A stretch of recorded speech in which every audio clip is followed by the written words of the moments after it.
کہ شاہدرہ کے لوگوں کے لیے قبرستان کہاں ہوگا۔ اگر واقعی کسی سیاستدان کے پاس وسیع رقبہ ہے تو میں اس سے یہ نہیں کہتا کہ وہ اپنی پوری زمین دے دے، میں صرف یہ کہتا ہوں اپنی زمین میں سے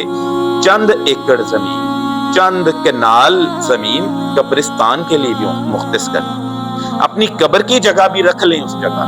اپنے والدین، بہن بھائیوں اور رشتہ داروں کی قبروں کے لیے بھی جگہ رکھ لیں، لیکن باقی جگہ اپنے محلے اور اپنے شہر اور اپنے علاقے کے لوگوں کے لیے وقف کر دیں، تاکہ کم از کم شاہدرہ کا غریب انسان جس کو آپ عزت سے جینا تو نہیں سکھا سکے یا دے سکے، لیکن آپ اس کو مرنا تو کم از کم عزت سے دیں۔ میرا سوال صرف سیاستدانوں سے نہیں، ہم سب سے، ہم میں سے بہت سے لوگ اپنی زندگی بھر یہ سوچتے رہتے ہیں گھر بڑا ہو جائے، زمین زیادہ ہو جائے، بچوں کے لیے جائیداد بن جائے، لیکن کیا کبھی ہم نے یہ سوچا کہ ہمارے مرنے کے بعد ہماری قبر کہاں ہو؟ یہ سوال اس لیے نہیں کہ انسان موت کی فکر میں زندگی چھوڑے، بلکہ اس لیے ہے کہ زندگی کی حقیقت موت ہے۔ جب انسان کروڑوں روپے کی جائیداد بنا سکتا ہے تو کیا وہ اپنے علاقے کے لیے چند ایکڑ زمین قبرستان کے لیے وقف نہیں کر سکتا؟ میں پہلے اپنے گھر کی مثال دیتا ہوں، میں سیاستدانوں کی مثال بعد میں دوں گا۔ پہلے اپنے گھر کی مثال میں دیتا ہوں کہ میرے دادا ابو اور میرے تایا بہت کروڑ پتی، ارب پتی انسان تھے، ایکڑوں میں، مربوں میں ان کی زمین تھی، لیکن شاید ان کے ذہن میں خیال نہیں آیا، یا وہ سیاستدان نہیں تھے، کہ جب ان کی وفات ہوئی تو ان کو شاکاکی پیر قبرستان دفنایا گیا، جو کہ کسی نے عطیہ کی ہوئی ہے۔ پھر اس کے بیٹے میرے تایا ابو کی موت ہوئی تو جگہ نہ ملی قبر کے لیے، تو میرے دادا ابو کی قبر کو ادھر ادھر کر کے اس کو وہاں دفن کیا ہے۔ اس تایا ابو کا بیٹا جو ہے وہ اس کو بھی اسی جگہ پر دفن کیا۔ چند گز زمین انسان کے حصے میں آتی ہے، اس کے بعد کچھ بھی نہیں بچتا، بات صرف نیت کی ہے۔ آخرکار آپ نے جانا اسی چند گز زمین میں ہے، تو پھر سوال یہ ہے کہ ہم اپنے علاقے کے لیے کیا چھوڑ کر جا رہے ہیں؟ صرف اپنے بچوں کے لیے گھر، صرف کاروبار، صرف زمینیں، یا ایسی جگہ بھی جہاں ہمارے علاقے کا کوئی غریب انسان اپنی آخری منزل تک عزت سے پہنچ سکے؟ سیاستدانوں سے گزارش ہے کہ اگر آپ نے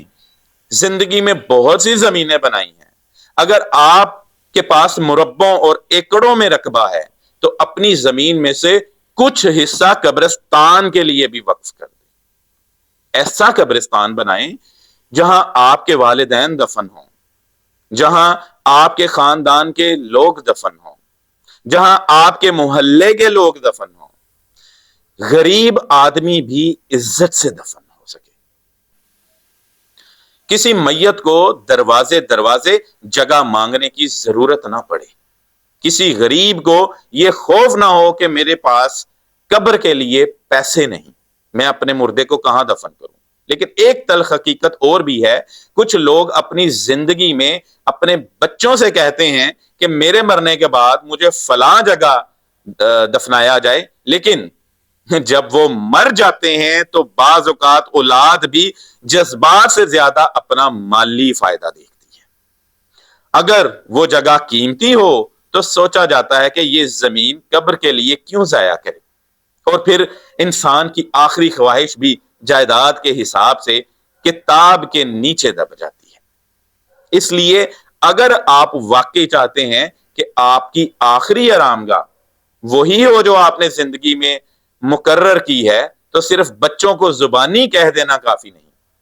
قانونی اور شرعی طور پر مناسب طریقے سے اپنی خواہش اور زمین کی حیثیت واضح کرنا بھی ضروری ہے۔ شاہدرہ حلقہ این 117 کے عوام سیاستدانوں سے یہ سوال ضرور پوچھیں جب وہ آپ سے ووٹ لینے آئیں، لوگوں سے پوچھیں کہ قبرستان کے لیے کہاں آپ نے اپنی زمین سے عطیہ دی، پوچھیں آپ نے اپنے لیے اور اپنے بچوں کے لیے کتنی زمین بنائی، اور شاہدرہ کے عوام کے لیے قبرستان کے لیے کتنی زمین دی۔ قبرستان کوئی سیاسی مسئلہ نہیں ہونا چاہیے، یہ انسانی مسئلہ ہے. امیر ہو یا غریب، سیاستدان ہو یا عام آدمی، افسر ہو یا مزدور، موت سب کو برابر کر دیتی ہے. جس زمین پر ہم زندگی بھر کہتے ہیں یہ میری ہے، یہ میرے بچوں کی ہے، یہ میری جائیداد ہے، آخرکار اسی دنیا سے جاتے ہوئے ہمیں صرف چند گز زمین چاہیے ہوتی ہے. اس لیے اگر ہمارے پاس زمین ہے تو کچھ زمین زندگی کے لیے نہیں، آخرت کے لیے بھی رکھیں. اور اگر واقعی شاہدرہ کے رہنما ہیں تو صرف لوگوں کے ووٹ نہ لیں، لوگوں کی آخری منزل کا بھی بندوبست کریں. کیونکہ سیاستدان بھی مرے گا، غریب بھی مرے گا، امیر بھی مرے گا. فرق صرف اتنا ہے، کسی کے پاس دفن ہونے کے لیے جگہ ہوگی اور کسی کے پاس صرف میت ہوگی.